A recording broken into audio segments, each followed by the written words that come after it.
Olá pessoal, tudo bom? Sou o professor Ed, esse é o Aprendendo História e hoje a gente vai falar um pouquinho do período entre guerras, principalmente a crise de 1929, para que futuramente a gente possa entender um pouco melhor o que foi a ascensão dos grupos totalitários na Europa, o tão temido e conhecido nazifascismo, mas por hoje a gente vai tentar entender essa bendita crise que quase varreu o capitalismo da história da humanidade. Antes de qualquer coisa, não se esqueça de dar um like no canal, compartilhar o nosso conteúdo, fazer a sua inscrição caso você ainda não seja inscrito e fazer aquele belo comentário a respeito da nossa aula. Dito isso, vamos nessa!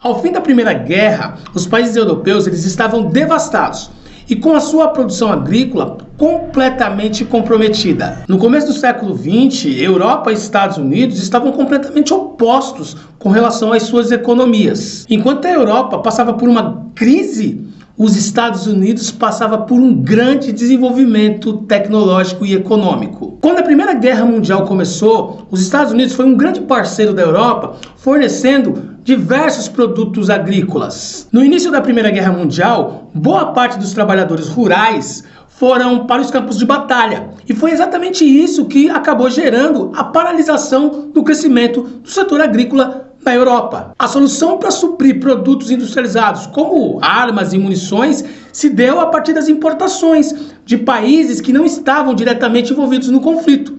No caso, os Estados Unidos da América. Em 1917, os Estados Unidos entrou no conflito. Aí ele enviou armas, munições, soldados, e isso acabou sendo definitivo para a vitória da Entente em 1918, com a participação dos Estados Unidos, que acaba, a partir de então, recebendo também indenizações dos perdedores, dada a vitória do conflito. Boa parte da verba que financiou a reconstrução da Europa e também da Alemanha foi enviada pelos Estados Unidos como empréstimos. Mas, infelizmente, a crise ainda não havia sanado completamente. E os países europeus tinham muita dificuldade de arcar com a responsabilidade dos pagamentos desses empréstimos para os Estados Unidos. E isso, claro, a dívida, os juros da dívida, tornou os Estados Unidos um dos maiores, um dos países credores de maior importância do planeta, né? Claro, com todo esse dividendo para receber, os Estados Unidos se tornou o país mais rico do planeta. O enriquecimento dos Estados Unidos desenvolveu ainda mais o seu polo industrial, desenvolveu também suas técnicas de produção, suas ferramentas de trabalho, ou seja, suas máquinas, transformando os Estados Unidos num grande polo industrial. A prosperidade que os Estados Unidos alcançou acabou se direcionando para outras áreas. Transporte, energia, e tudo isso acabou fazendo com que o país tivesse mais condições de investir no próprio país. E isso levou ao aumento do consumo interno. Ou seja, a classe média dos Estados Unidos estava muito feliz e comprando muitos produtos que a indústria passava a desenvolver para facilitar a vida doméstica das pessoas de classe média. Muito bem, o processo de industrialização dos Estados Unidos trouxe crescimento econômico. Caiu o índice, caiu os índices de inflação, caiu o índice de desemprego e graças a tudo isso, as pessoas foram induzidas ou convencidas a procurarem mais créditos. E é aí que começa parte do problema da aula de hoje. Produtos de consumo que até então atendiam uma classe mais rica, começou a ser acessível às classes médias, às classes mais populares. Então, exemplo de carros, telefones, geladeiras, rádios, eletrodomésticos. Tudo isso ficou mais fácil de ser comprado, graças à diminuição dos juros, o aumento dos salários, o aumento dos empregos, e tudo estava uma bela época americana nos anos 20. Os anos 20 foram muito bons para a economia dos Estados Unidos da América. A economia aquecida motivou as pessoas a comprarem mesmo. Logo que em 1920, a sociedade norte-americana ficou conhecida como a sociedade do consumo. E as pessoas estavam comprando tanto que, lógico, as empresas, a indústria não é tonta. Criou-se logo um departamento de marketing, publicidade, que começou a vincular, por exemplo, o consumo com liberdade, com felicidade, Papai Noel, essas coisas muito malucas que o Ocidente fazia questão de criar ali como um espelho para que as pessoas pudessem enxergar aquilo como oh, o Ocidente é maravilhoso, o capitalismo é fantástico e os Estados Unidos é muito próspero. E não é que a estratégia acabou dando certo, inclusive influenciando outros países da América, tanto a América Central, a América do Sul. Todo mundo queria um pouquinho da prosperidade dos norte-americanos, que vendia isso através de uma bem pensada publicidade e propaganda. Bom, mas esse período também se mostrou bastante conservador para a sociedade norte-americana. A política contra a imigração acentuou-se no país. Grupos como a Ku Klux Klan, racista, ganhava fôlego no país, colocando-se contra não somente os afrodescendentes, mas também os imigrantes que vinham nos Estados Unidos, que via nos Estados Unidos uma possibilidade de alcançar dignidade, trabalho, esperança, né? Então, na cabeça dos babacas, eles estavam ali para roubar o emprego dos americanos, que tinha emprego de sobra, meu irmão. Além disso, existia uma lei, a lei seca dos Estados Unidos, que proibia tanto a produção quanto o consumo de bebidas alcoólicas nos Estados Unidos. O período do American Way of Life, a galera não podia tomar, fazer um brinde, tá ligado? Assim, tipo, no final de semana tomar uma cerveja com os amigos, porque a lei seca foi instituída, e beber, e produzir, e industrializar, e sei lá, cara, comercializar a bebida se tornou proibido no país. E é óbvio que uma medida como essa gerou o quê? Um mercado negro, um mercado ilegal, né? Tráficos de bebidas, e aí criou-se um grupo de mafiosos. Inclusive o cinema sempre produziu obras falando sobre a máfia norte-americana, por exemplo, Al Capone. Bom, tem um detalhe aqui que deve ser mencionado também. Essa imagem de riqueza absoluta do país era mais falaciosa do que verdadeira. Existia sim, ainda nesse período, uma classe social que não era atendida, porque a receita, o grande lucro que os americanos, as indústrias e a classe média recebia, ela não era igualmente distribuída. Se trata de uma sociedade capitalista, portanto, existia sim a concentração de renda e a desigualdade social nesse período. Os salários pagos aos trabalhadores ainda era bem baixo, e o sindicato perdeu fôlego, perdeu ação, enfraqueceu-se de alguma forma, o que ajudou bastante a ação dos empresários, sem contar com as ações especulativas na Bolsa de Valores, que se tornava cada vez mais popular e era bem lucrativo. O governo norte-americano adotou cada vez uma posição mais favorável à liberdade de ação econômica.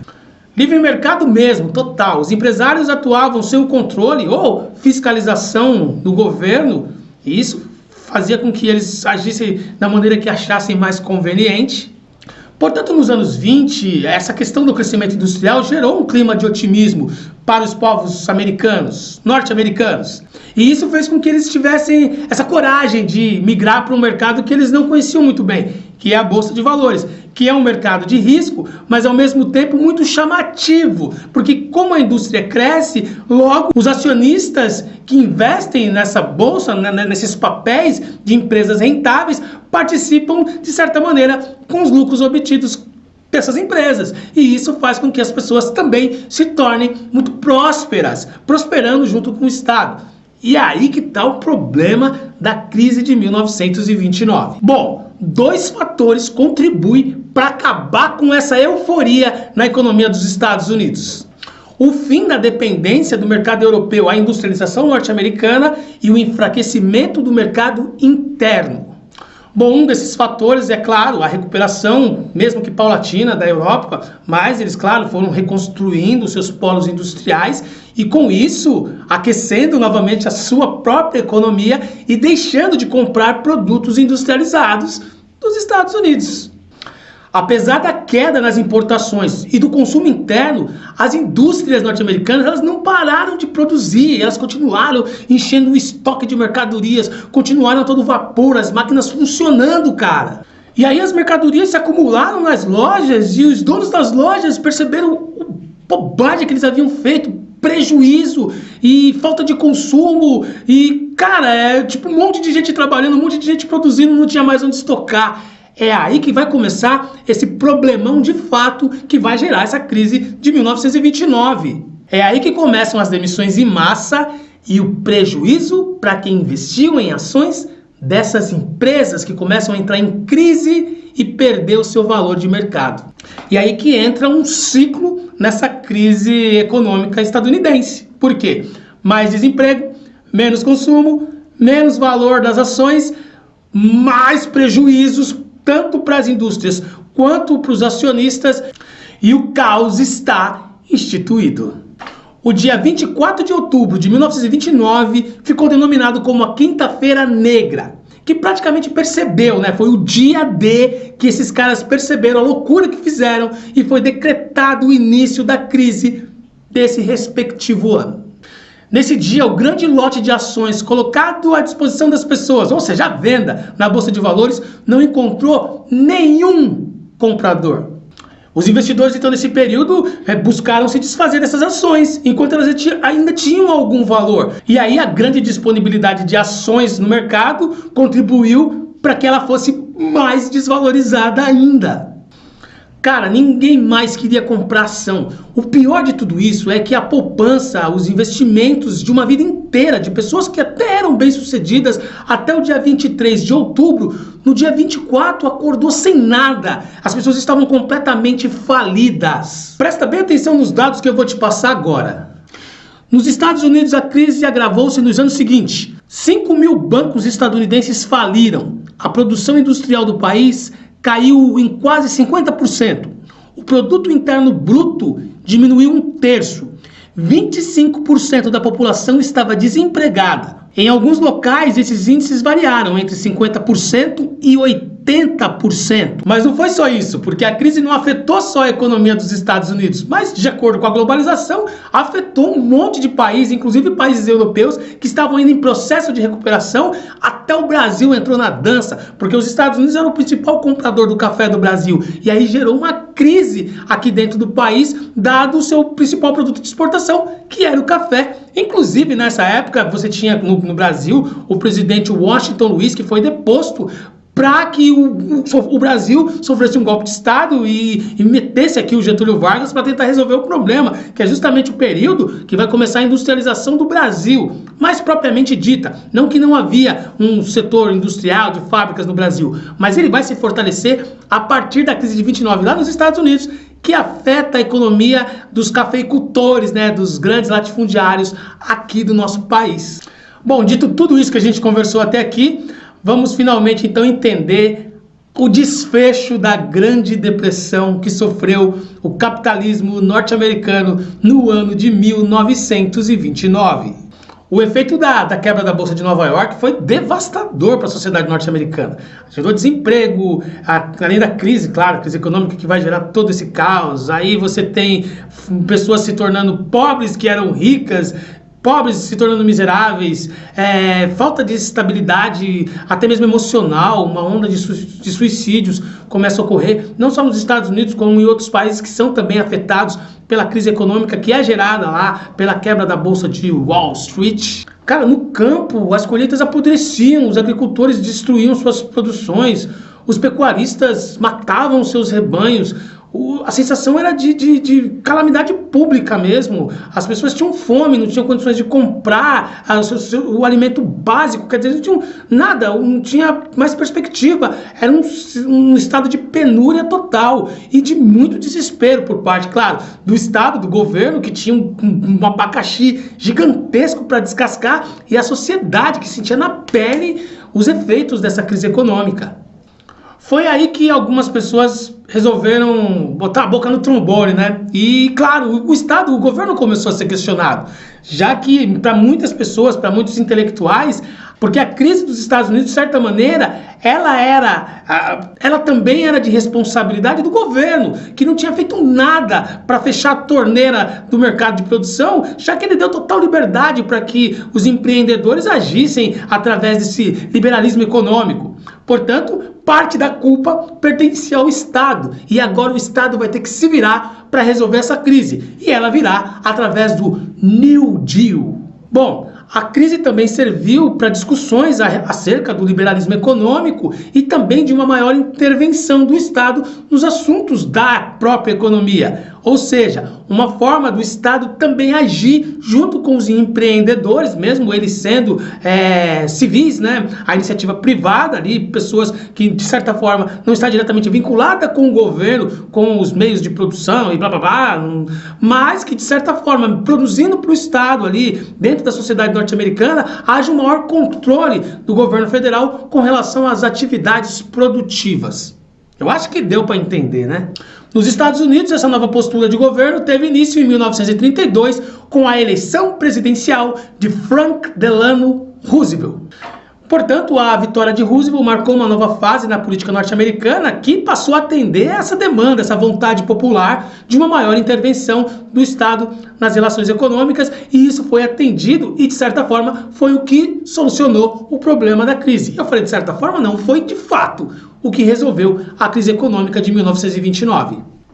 O presidente e a sua equipe, eles iniciaram um novo plano, né? O plano que era o New Deal, ou seja, o novo rumo, que começou atuando da seguinte maneira: auxílio econômico social, recuperação da economia e um novo plano de governo para a economia. Esse New Deal, essas medidas tomadas pelo governo de Frank Delano Roosevelt, acabou de fato solucionando o problema da crise e levando os Estados Unidos a uma estabilidade econômica novamente aí com o decorrer dos anos, o que acabou comprovando a necessidade de uma intervenção econômica por parte do Estado e deu popularidade para o Roosevelt e transformou os Estados Unidos novamente numa nação poderosa. Uma das primeiras medidas tomadas por Roosevelt foi o estabelecimento de regras para a produção. Nos setores com maior quantidade de excedentes, agricultura, petróleo e carvão, foi determinada a quantidade que seria produzida, porque você evita a falta desse produto e também a desvalorização do seu valor no mercado. Roosevelt também realizou empréstimos aos fazendeiros que haviam tido suas terras hipotecadas no decorrer da crise, com o objetivo que esses fazendeiros permanecessem nas fazendas produzindo produtos agrícolas. E com isso ocorreu naturalmente um aumento de trabalhadores nas fábricas, ou seja, você já começa a corrigir o problema que está ali na base social, que é o problema do trabalhador assalariado, que de fato consome os produtos da indústria. A partir de 1935, o New Deal priorizou os programas de previdência e de assistência social, responsáveis por amparar os trabalhadores em caso de doenças, das mais variadas que se tem e que se tinha nessa época. O intuito dessas ações é para que os trabalhadores não ficassem sem renda. Além disso, também o governo instituiu um imposto sobre as fortunas privadas. E em 1938, então, o governo instituiu o salário mínimo e a jornada mínima de trabalho, e dessa forma começou-se o processo de normalização da economia norte-americana e as coisas começaram a andar novamente no trilho correto, né? Os Estados Unidos começou a sua recuperação econômica, se tornando novamente um grande polo industrial, econômico e poderoso. Agora, se liga nessa questão aqui. A classe média, a classe empreendedora dos Estados Unidos começou a acusar Roosevelt, diante das tomadas de decisão de apoiar os menos favorecidos, de que o governo do Frank Delano Roosevelt seguiu os rumos dos russos após a Revolução Socialista promovida pelo Lenin, o Trotsky.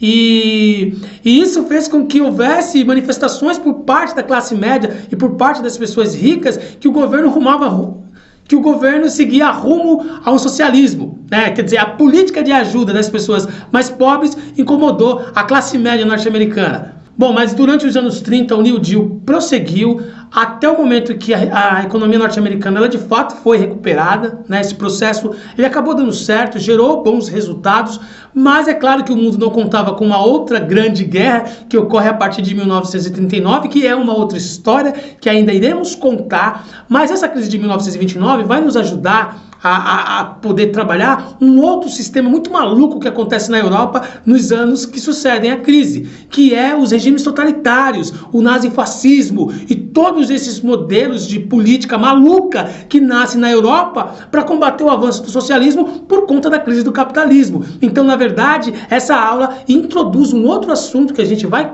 passar a conhecer melhor a partir do estudo sobre Mussolini na Itália, Hitler na Alemanha, o nazifascismo, um regime totalitário que causou terror, espanto e se prolongou aí durante todo o período da Segunda Guerra Mundial até o seu término em 1945, desde os campos de concentração, o massacre aos judeus, aos negros, aos homossexuais, aos ciganos e tudo isso que a gente já está cansado de saber, mas nunca é tarde para se aprender de uma outra forma, de uma forma, sei lá. E tudo isso será contado no nosso próximo episódio do Aprendendo História com o professor Ed Dias. Muito obrigado por vocês terem assistido a aula até agora. Deixa aí o seu comentário a respeito do nosso trabalho, se inscreve no canal, compartilha, curte e é assim e dessa forma, a gente vai conseguir construir um pensamento mais sólido a respeito das sociedades que estiveram nesse plano que a gente faz parte nos dias de hoje. Muito obrigado.